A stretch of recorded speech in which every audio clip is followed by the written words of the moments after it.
राधे राधे, जय श्री कृष्णा, हर हर महादेव। कैसे हो आप लोग? सभी माताओं, बहनों, बड़े बुजुर्गों, भाइयों से चरण छूकर आशीर्वाद की कामना करती हुई मैं बबीता देवी आप लोगों के बीच एक छोटी सी गीत नए साल पर लेकर आई है।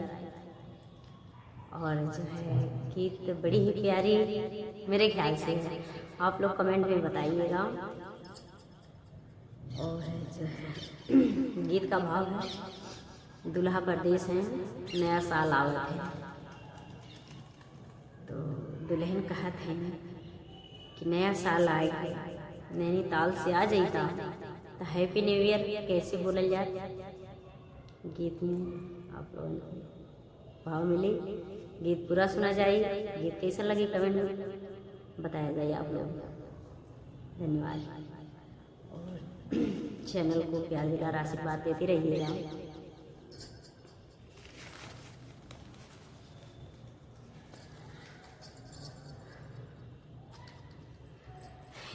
आई गयल नया साल, बलमा नैनीताल से आ जाए गयल नया साल, बलमा नैनीताल से आ जा, नैनीताल से आज नैनीताल से आ जा, बलमा नैनीताल से आ जा। आई गयल नया साल, बलमा नैनीताल से आ जा।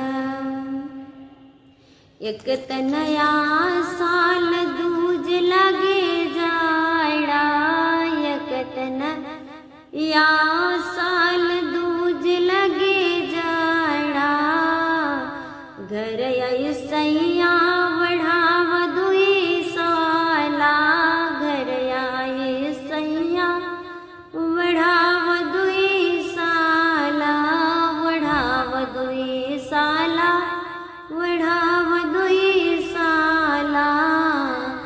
जाड़ा से हमके बचाला, जाड़ा से हमके बचाला, बलमा नैनीताल से आ जा।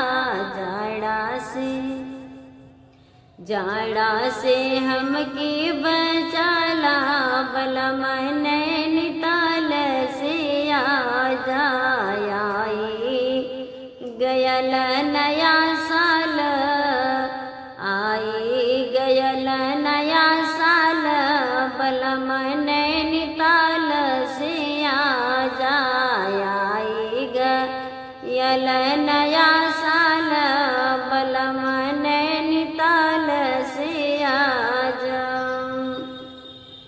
साल स्वेटर लायल सैया ना भुलैया, साल स्वेटर लायल सैया ना भुलैया, हैप्पी न्यू ईयर भूल घरे चलिया, हैप्पी न्यू ईयर भूल घरे चलिया, घर चलिया, घरे चलिया, घर आई करे जैसे लगाला, बलमा नैनीताल से आ जा।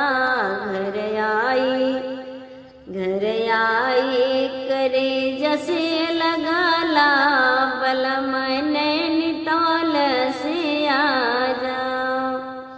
नैनीताल से आ जा, नैनीताल से आ जा, बलमा नैनीताल से आ जा।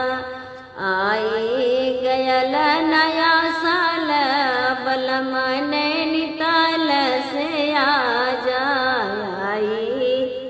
गयल नया साल, बलमा नैनीताल से आ जा। नैनीताल से आ जा, नैनीताल से आ जा, बलमा नैनीताल से आ जा। राह बघरे सैया हमरा से सटी, घरे सैया हमरा से सटी के। हैप्पी न्यू ईयर बोलब बलमुआ हंसी के। हैप्पी न्यू ईयर बोलब बलमुआ हंसी के। बलमुआ हंस के सजनवा हंसी के। घर आई ललसा पुरद बलम नैनीताल से आजा। घर आई ललसा पुरद बलम नैनीताल से आजा। आई गयल नया साल बलम नैनीताल से आजा। आई गयल नया साल बलम नैनीताल से आजा। नैनीताल से आजा, नैनीताल से आजा बलम नैनीताल से आजा। आई ही गयल नया साल बलम नैनीताल